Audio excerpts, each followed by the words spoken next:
Bob, let's connect this to the proposed price cap on Russian oil here. I mean, that NPC in China in March, that's about 4 months away, right? Meantime, you've got an economy in China which most people agree is probably growing at a sub 3% level, and who knows how fast authorities are going to ease back on restrictions, right? Probably they're going to do it in sort of a drip feed fashion.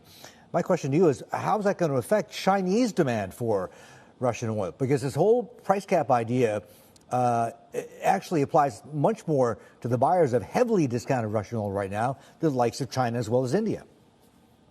Well, I think China, in terms of crude oil demand, is going to remain a big buyer. I mean, their imports are quite robust. We do have to differentiate between the burn of consumption fuel in China, which is going to decelerate because of these protests and these COVID lockdown and restrictions, on the one hand, and then China's import of crude oil for stockpiling and for feeding its refineries. They're starting to get higher quotas to allow China to go chase these gas oil cracks are twice the normal level right now in Asia. And so we think China's crude demand, including for Russian oil, is going to be quite strong even through the winter. It's the product demand in China we think that's going to flag here in the next few months.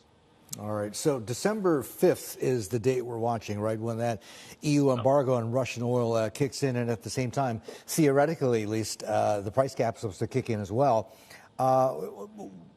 What do you think the price is going to end up being? I mean, we've been talking about, some EU officials have been talking about anywhere between 65 to 70.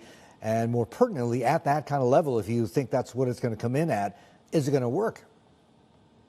Well, we're looking for sort of 60 to 65. The problem is it's a moving target with the price of Urals moving around and dropping more frequently, more recently.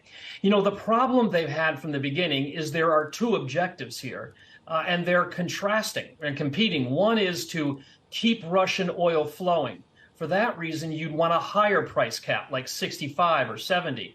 But the others want to restrict the revenues Putin's earning to fund the war. For that, you want what the Poles want. You want a $30 cap. But the risk there is you won't get any Russian supply and you get a price spike. So they're having this ongoing battle between the hawks and the doves, and each of them is grabbing on to a different objective of the price cap. So there's a chance we may not even get a price cap, and we're just going to have the straight-out embargo. Now, we think they'll get there. We think the U.S. is determined and the EU is determined, and we'll probably get a compromise in the $60 range or so.